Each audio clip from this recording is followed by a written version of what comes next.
समय के सर्वश्रेष्ठ उपयोग के 30 सिद्धांत हैं, जिनमें से समय के सर्वश्रेष्ठ उपयोग का दूसरा सिद्धांत आर्थिक लक्ष्य बनाएं। अगर आपका कोई लक्ष्य नहीं है तो आपकी सफलता संदिग्ध है। अगर आप यह नहीं जानते कि आप कहां पहुंचना चाहते हैं तो आप कहीं नहीं पहुंच सकते। जैसे किसी यात्रा पर जाने से पहले आपको यह पता होना चाहिए कि आप कहां जाना चाहते हैं, उसी तरह आपको यह भी पता होना चाहिए कि आर्थिक क्षेत्र में आप कहां पहुंचना चाहते हैं, तभी आप वहां पहुंच सकते हैं। यदि आपकी कोई मंजिल ही नहीं है तो आप वहां तक पहुंचने की योजना कैसे बनाएंगे और उस दिशा में कैसे चलेंगे। अगर आप जीवन में कुछ करना चाहते हैं तो यह जान लें कि लक्ष्य के बिना काम नहीं चलेगा।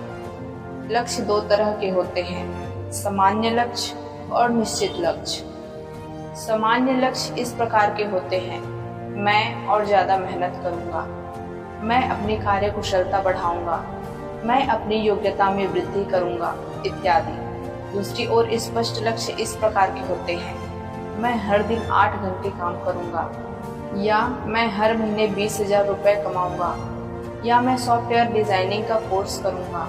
स्पष्ट लक्ष्य वे होते हैं जिन्हें नापा या जांचा जा सकता है। लक्ष्य जितना स्पष्ट होता है, आपके सफल होने की संभावना उतनी ही ज्यादा होती है।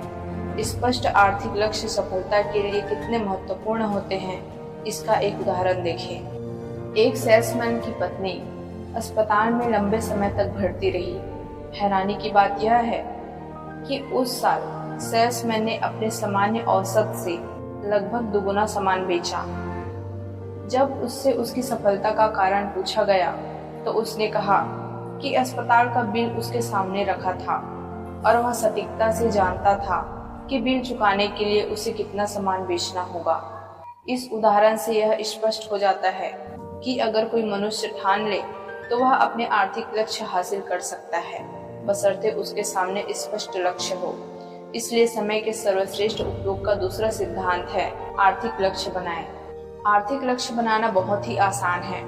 आपको पहले तो यथार्थवादी ढंग से यह तय करना है कि आप हर महीने कितनी धनराशि कमाना चाहते हैं, और फिर गणित की सहायता से यह पता लगाना है कि इन धनराशि को कैसे कमाया जाए। उदाहरण के लिए, अगर कोई दुकानदार हर महीने 10,000 रुपए कमाना चाहता है और उसे एक प्रोडक्ट बेचने पर 50 रुपए लाभ होता है, तो गणित आसान है, उसे हर महीने 200 प्रोडक्ट बेचने हैं।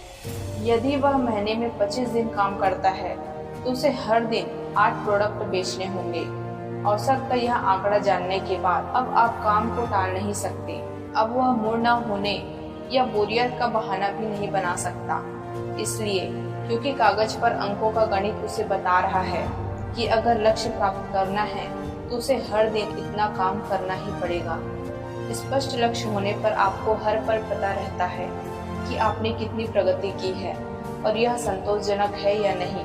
ऊपर दिए उदाहरण में अगर दुकानदार शाम तक 8 प्रोडक्ट बेच लेता है तो वह जान जाएगा कि उसने आज का लक्ष्य पूरा कर लिया है।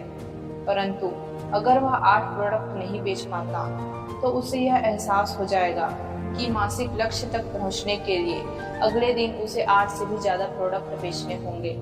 आर्थिक लक्ष्य 20-20 क्रिकेट मैच के लक्ष्य की तरह होते हैं। बाद में खेलने वाली टीम जानती है कि उसे उसका लक्ष्य क्या है और जीतने के लिए उसे हर ओवर में किस औसत से रन बनाना है। हर ओवर के बाद अपेक्षित औसत घटता बढ़ता रहता है, और यही मासिक या वार्षिक आर्थिक लक्ष्यों के बारे में भी सही है। आर्थिक लक्ष्य बनाना और उनके संदर्भ में अपने प्रगति की जांच करते रहना बेहद जरूरी है, क्योंकि हम अक्सर इस बारे में मुगालते में रहते हैं। हमें लगता है कि हम बहुत मेहनत कर रहे हैं, हमें लगता है कि हम जितना कर रहे हैं उससे ज्यादा नहीं कर सकते। लेकिन याद रखें, मेहनत का मतलब हमेशा सफलता नहीं होता है। सफलता पाने के लिए यह जरूरी है कि मेहनत सही दिशा में की जाए। आर्थिक विश्लेषण से हमें यह पता चल जाता है कि हम सही दिशा में मेहनत कर रहे हैं या नहीं। देखिए, महत्वपूर्ण बात यह नहीं है कि आपका इनपुट क्या है, महत्वपूर्ण बात तो यह है कि आपका आउटपुट क्या है। यानी महत्वपूर्ण बात यह नहीं है कि आप कितनी मेहनत कर रहे हैं, बल्कि यह है कि आप कितने सफल हो रहे हैं।